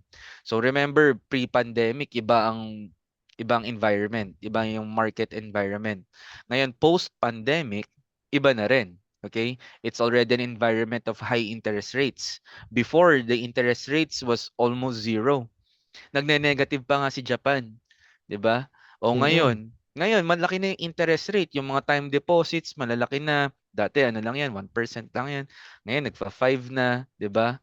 So iba siya. So kung magba-backtest ka dapat within the time period na tinetrade mo ngayon. So in my case, kung magba-backtest ako ngayon hanggang 2022. Okay? Itetest ko yung strategy ko sa price, sa platform, ng 2 taon hanggang 2022. Or magfo-forward test ka naman using a demo account. Okay? A demo account is free. Wala siyang bayad, wala siyang subscription. Essentially, wala kang babayaran. Pag naubos mo siya, pwede kang gumawa ulit ng isa or lamnan mo ulit siya ng demo capital mo. Wala namang problema. Unlimited times mo rin siyang pwedeng gamitin. And I would highly recommend na i-maximize nyo po i-maximize nyo sila. Okay? And that way, hindi ka na uubusan ng pera. Kumbaga, sayang naman kasi. Siyempre. Mm-mm. Okay? Okay, So, so yun. hopefully, hopefully Thank you very marami much. kayo Maraming salamat natutunan. sa kay Imran for giving us the knowledge in terms of the technical indicators, proper chartings. So hopefully meron tayong mga natutunan. And of course, ito naman tayo sa ating broker. So, welcome to xs.com. Of course, kami po ay isang broker na nagpo-provide ng trading. So, as you can see here, our country manager, which is si Miss Nadine Bautista. So, siya po yung aming kapitan. So, ano nga ba si xs.com? So, basically, XS Group operating under the brand name XS or XS.com is a global multi-asset broker providing access to trade with a wide range of financial products. So, yun, ang background ni XS is established in Australia way back 2010 pa. So matagal na talaga siya, guys. So ang kagandahan dito is it offers traders, institutional investors, and brokers worldwide access with deep institutional liquidity. And kumbaga, maganda yung quality niya in terms of relationship management and excellent customer support. So, basically, we are XS that, where are, kumbaga, kung nasaan mga bansa ba kami. So, ayan, as you can see, meron tayo sa Sydney, Australia, meron tayo sa London, United Kingdom, Limassol, Cyprus, of course, and of course, Dubai, United Arab Emirates, Johannesburg, South Africa, Malaysia, and then, of course, Brazil. Mm. Also bro, I just wanna add lang din na yung pagiging liquidity provider ni XS, by liquidity provider, ibig sabihin nun, yung mga customers niya dati is mga Mhm. brokers din. Correct. So, yes, so ang mga brokers sometimes there are times na hindi nila kayang i-handle yung incoming orders, no? Yung Ng mga mga incoming clients nila. orders niya, Oo. ng mga clients niya. So ang ginagawa niya is they would require the assistance of liquidity providers para mag-provide ng liquidity para ma-execute ng mga clients yung mga orders nila.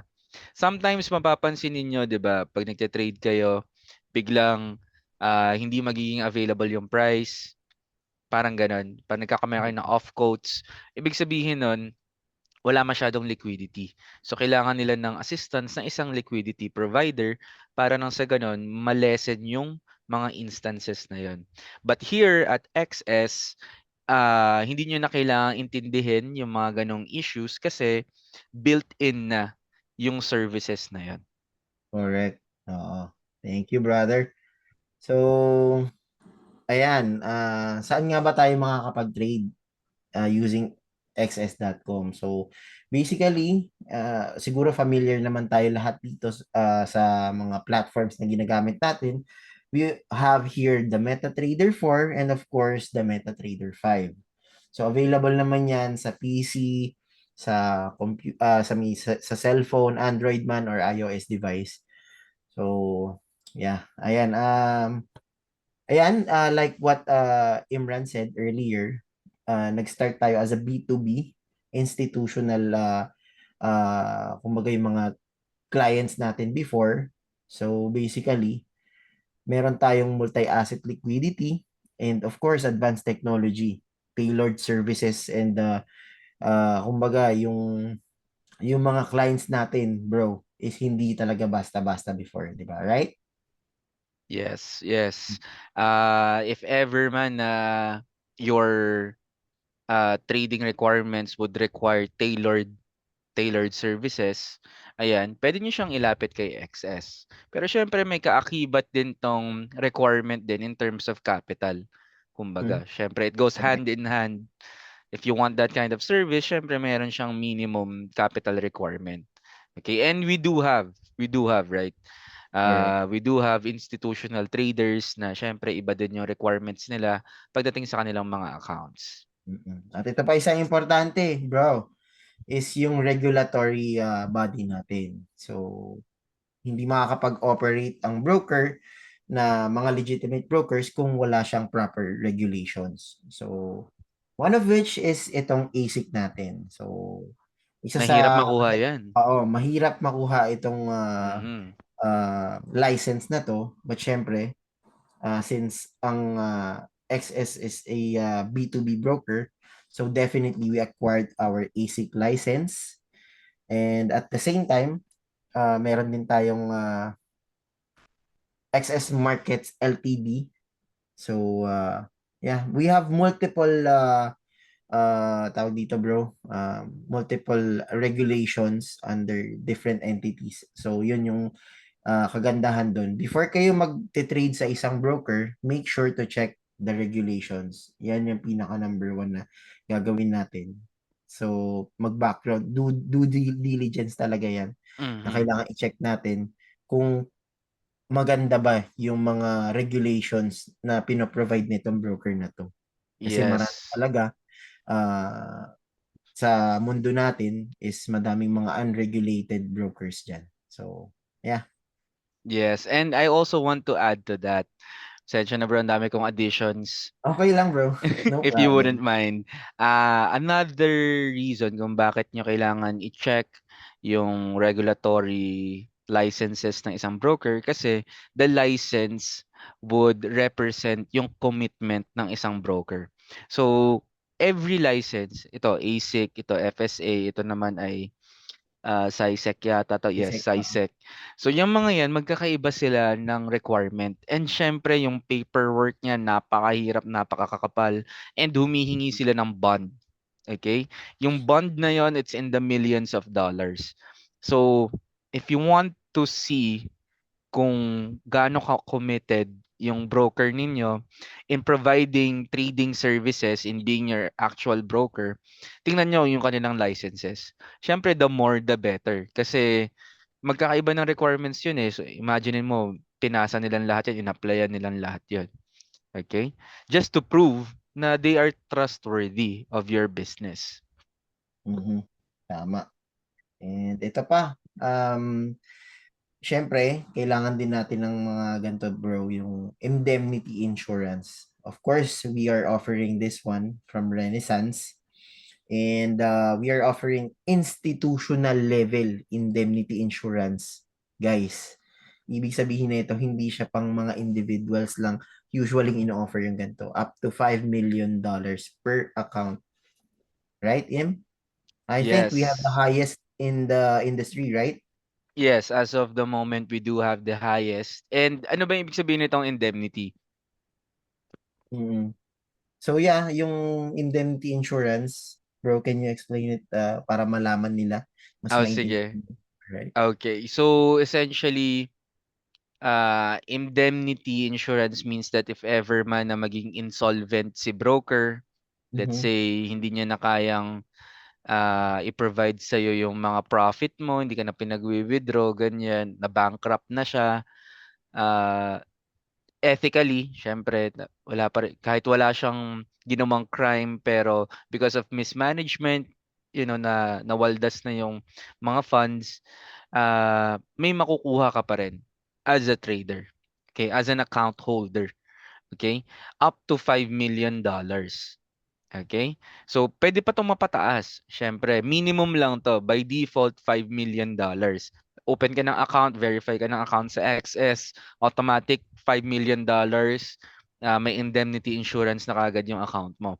If you want a higher amount, you have to, siyempre, discuss it with us if you want to. And siyempre, meron din 'tong mga capital requirements, siyempre. Kumbaga, hindi Mhm. naman puwedeng Correct. libre lang 'yun. So, may Oo. mga fees 'yan and ang kagandahan nito, ang issuer nito ay si Lloyds of London. So, Mm. very reputable player in the industry. So in terms of our trading conditions, so sobrang maganda rin talaga ang pino-provide ni uh, XS.com regarding our trading conditions. Like kung ano mang mga strategies na ginagamit nyo before sa mga brokers na let's just say medyo nahihirapan kayo, dito we allow including high frequency trading. You're very much welcome here, or EA, kung anong types of trading strategies, you're very much welcome here with by offering yun nga yung stability ng trading conditions natin bro. With additional into that, itong lightning fast deposits and withdrawals. Actually, bro, to be honest, yung mga clients ko from the previous brokers, nagugulat sila, bro, in terms of deposits and withdrawals na Mhm. sobrang bilis lang din talaga. So, ang gandang feedback na nare-receive natin since very efficient yung platforms na ino-offer natin for the lightning fast deposits and withdrawal processes. Of course, if ever na may mga concerns, questions, or may mga general inquiries tayo na hindi, kung sakaling hindi mo makontakt yung, let's just say, account manager mo, always online ng ating customer support. 24 hours a day, 7 days a week. So, para mas ma-assist kayo just in case may mga kailangan talaga o may mga urgent kayong matters. So, ito naman yung ating XS Mastercards. XS Mastercard. So, of course, a prepaid Mastercard paired kumbaga sa app nyo, ma-access nyo siya. You can transfer funds kumbaga effortlessly directly from your XS account. You can purchase online, kumain ka sa restaurant, especially yung mga nag-abroad bro, 'di ba? Na Mm. let's say wala silang cash on hand, magagamit nila to for as long as they have funds in their account. And of course, just to take note guys, ang mawi-withdraw nyo po dito sa Access Mastercard natin is your profits. Hindi yung Kasi balance. yes. So basically, let's just say nag-deposit ka using your uh, online banking for $1,000 and then eventually kumita ka na ng pera, nabalik mo naman na yung $1,000 doon sa bank mo. So the rest, pwede mo na siyang i-withdraw using your Access Mastercard. Pwede mo siyang, Wow. So, pag yun. nagbabakasyon ka pala, let's say, hindi mo na kailangan magpapalit. Parang Mm-mm. ganon. Correct, oo. Kasi So syempre, convenient. mas maganda talaga yung ganyan. Ayan. So, like what I have discussed, yun nga, pwede siya sa ATMs. So, marami siyang pwedeng paggamitan. And of course, meron siyang app. Kaya mas secure din siya. Meron siya sa Android and iOS. So, ano nga ba yung mga accounts na ino-offer ni XS? For our trading accounts, of course, we do have different types of accounts. Depende po sa taste nyo or sa preferred nyo based on your magiging strategy nyo. Meron tayong standard account, micro account, and then cent account. So, for our professional account types, meron po tayong pro. Ito yung mga usually bro, mga premier na account types natin. Pro, elite, and then of course yung VIP. So, Mhm. ang advantage nito is yung sa spreads. Maliliit lang yung spreads. And of course, for the VIP, sobrang very good yung niya, yung spreads niya. Sobrang liit lang. I think nasa around 0.1 pip lang. And then, meron tayong extra and classic account for our partner special account types. Okay.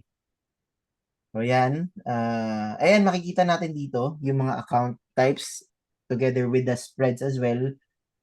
Yan, meron tayo for the micro, it's only exclusive for the MP5. Average spreads niya is 1.1 without commissions or walang charge sa atin na commission every time na nagtitrade si client. So, pwede siya sa currencies, metals, energies, and indices. For the standard, of course, MP4, MP5, average spreads niya is 1.1. And then, wala siyang commission. And currencies, metals, crypto, energies, lahat ng ng instruments na meron tayo. For our cent account, this is exclusive as well sa MP5. And as you can see, 1.1 ang spreads natin dyan. Currencies, metals, no problem. You can definitely trade with that. Yes, and I also want to add na as you can notice dito sa instrument sections, hindi sila pare-parehas. Correct, Yung bro. micro and cent natin, very limited lang yung pwede niyong i-trade. For example, itong cent, ano lang siya, currencies and metals lang. Wala siyang indices, wala siyang energies, 'di ba? Wala siyang cryptocurrencies, ayan. So pero itong standard, nandito na lahat-lahat. Wala siyang minimum deposit, sakto lang yung spread niya, it's good. Mhm. Yeah, It's oh, good. bro, maganda yung spreads. Yung ganyang range ng spreads talaga is very reasonable.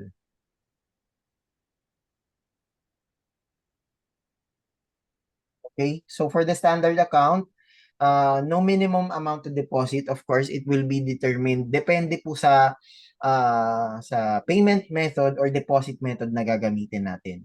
So let's just say, just to give you an example, for the GCash, I think it's nasa around $18. Pwede ka na makapag-deposit. using if you're using a standard account. Of course, yung spreads natin, like what I have mentioned, mababa lang siya, wala pa siyang commission, very reliable and fast execution. Kasi uh, just to add up this one, bro, ang server natin is based sa London, kaya maganda. So, very, Quality. very low latency. Yun yung mga top tiers na talaga na pwede nating may offer. So, parang bumalik tayo, bro. Ayan, Ay, wait lang, wait lang. balikan na natin. Yan. Okay, so for the micro accounts, so yeah, no minimum as well, same as the standard account. And then, yun nga lang, available siya sa MP5 trading platform. Kasi eventually, guys, yung MP4, hindi na natin siya gagamitin eventually since ang ini-implement na talaga ngayon, syempre, technology yung ginagamit natin, nag evolve talaga yan, nag innovate yan. So Mhm. that's why nandito na yung MP5, much easier to use, and of course, wala na siyang masyadong, na wala na siyang mga bugs unlike dun sa previous niyan, which is yung MP4. Right? Yes. And it doesn't mean naman na hindi niyo na magagamit yung MT4 Oo. account niyo. Magagamit niyo pa rin siya, pero siyempre future development is now funneled to MT5. So, yung mga siyempre pag magkakameron ng developments or bagong features, sa MT5 na siya ilalagay. And then si MT4, if I'm not mistaken, parang stop na yata yung ano niya, 'di ba? Yung support niya, parang Support niya, gano'n. bro. Mm. Correct, correct. Pero it still works. It still Oh, works pa rin it's naman. working fine naman.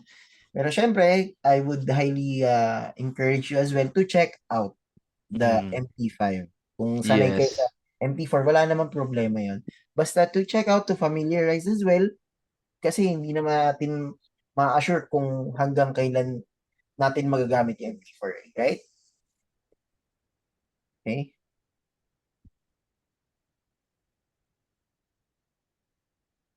So, uh, parang umulit tayo, bro. For the And professional accounts, can you, and then I just wanna briefly touch on this, yung Cent account. Medyo parehas talaga sila ng Cent and Micro. Ang pinagkaiba lang nila is that uh, sa Micro account, ang one standard lot is 10,000 units for mm, Forex. So normally, pag sa standard account, ang isang standard lot is 100,000 units. So ibig sabihin, pag nag one lot ka per pip, $10. 'Di ba?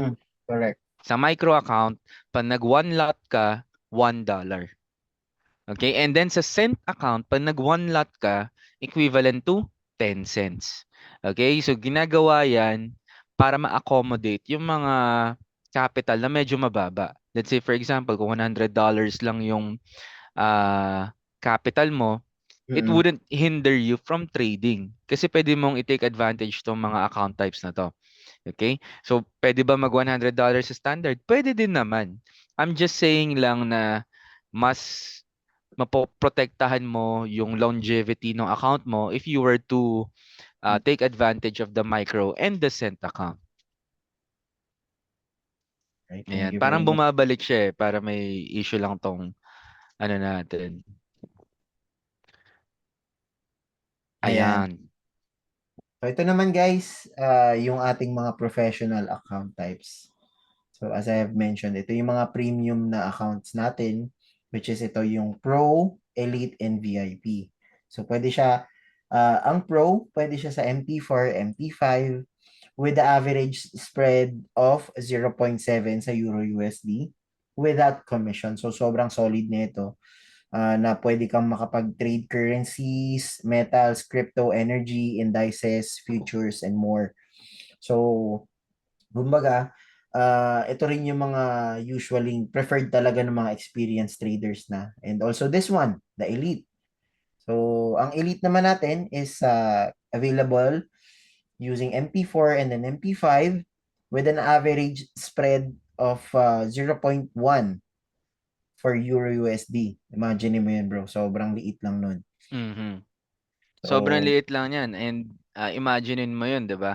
You have to remember din na yung the tighter the spread, the The more better benef talaga. the better, Mm, the more beneficial it is para sa mga traders natin. Kasi yan yung kino-consider na overhead expense.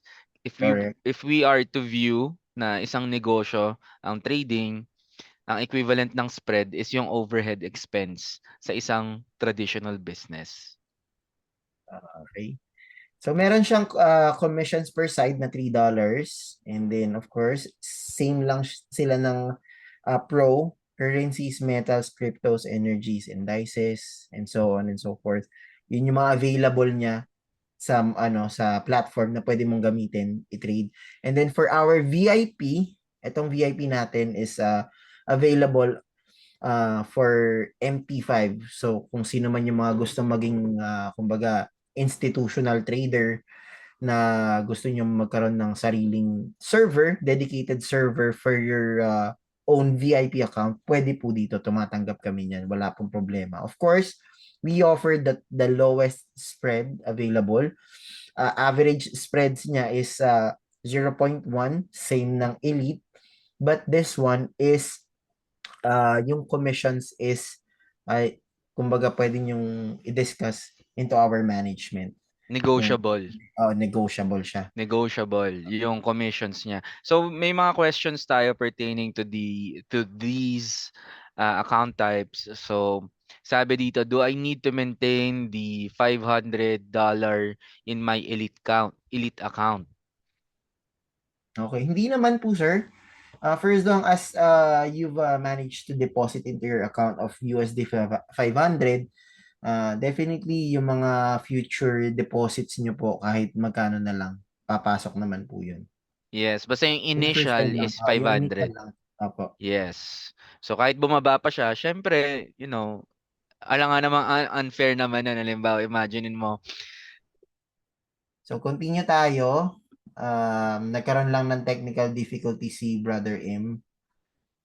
So yeah, na-answer na natin tong isang question ni Mr. Ichiro Dean na yung maintaining ba for $500 dun sa Elite. So hindi naman po. Initial lang po yun. And then for the Elite, ang spreads po natin for gold for that is, let me just check it for you, Sir Ichiro, ha? For the Elite, XAU, USD,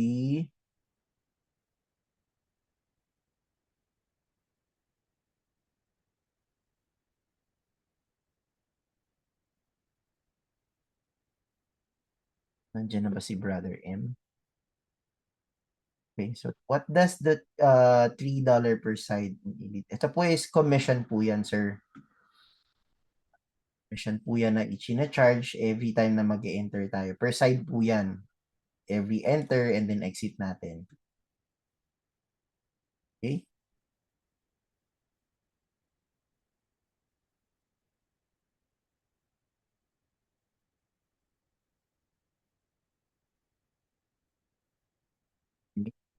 So, ito naman yung mga extra and classic accounts natin. So, wala naman silang minimum amount to deposit. And of course, ano ba yung mga nai-implement pa soon dito kay XS.com. So, of course, yung mga upcomings natin, magkakaroon tayo guys ng copy trading or social trading. Will be launched soon. Of course, ang ina-assure lang talaga, it's in the final stages naman na. And then ina-assure lang talaga ng management that once na ma-release natin to is wala siyang mga may encounter na mga flaws in the future. So, Hello, Jose. Excuse me. yes, Dalia. Yeah, we're having a hard time getting Imran in. I No think he's having worries. some technical issues. Regarding this question, last question, I'm sorry I wasn't able to answer the other questions. I was on a call with the client earlier. Pag sinabi po natin siyang per side kasi, that means, pag sinabi po natin, ganito po yan, one standard that is basically one round lot. So pag sinabi natin siyang per side, meaning it's the half of the round. That's why it's noted as $3 per side. Okay? So half lang po siya nung round lot. So if you're gonna put it together, it's gonna be like $6 per round lot. Yun po yung ibig sabihin nun. Thank you. Thank you for the input, Okay? Dalia. And then yung $3 per side commissions ni Elite, it is actually a separate charge kasi nga po mas mababa po yung spread ni Elite versus kay Pro account. Okay? So yun po yung ibig sabihin ng commissions dun sa Elite. If you're going to check dun sa Pro account natin, wala siyang commission. So si Elite lang po yung bukod tangi may commission among all of the account types that we have here for XS. Thank you very much, Dalia. Okay, so go. Yes, do you still have any inputs or should I continue na? Yeah, I would love to discuss this. So yes, please expect for the Partner T loyalty program to come out anytime soon. We're hoping to see it this third or most probably by the fourth quarter of this year. So we'll keep you guys posted, okay, regarding this. When we say partner loyalty program, this is more focused on the partners that we currently have here sa XS.com. If you wanted to know more about being a partner of XS, you feel free to contact your designated account managers. Okay? Okay. And then next, what do we have next? Ito yung The ongoing. ongoing natin to, guys. Yes, we are still we still have the Philippines Top Trader demo contest, and let's check the current board that we have right now. Check natin kung nag-iba na yung top 1 kasi if you go to the website itself, what you can see there is basically the top 10 clients on the leaderboard. So right now, I think it's still yung may account number na 7052. Nasa 993% na siya ng Siya pa performance rin niya. to, Dal. Oo, Siya pa rin grabe. siya, no? Siya pa rin. So, Napakalakas. master talaga to. Mm. We'll see. We still have like how many days left? I think 8 more days kasi ang ating top demo top trading contest will be up until July 14 po. So for those who wanted to join, yung mga nakapag-click naman na participate nakapag-click na participate button but was not able to position any trades, you still have time. Okay, Pwede still pa yung ongoing pa humabol, naman yan. guys. Pwede pa po kayong humabol.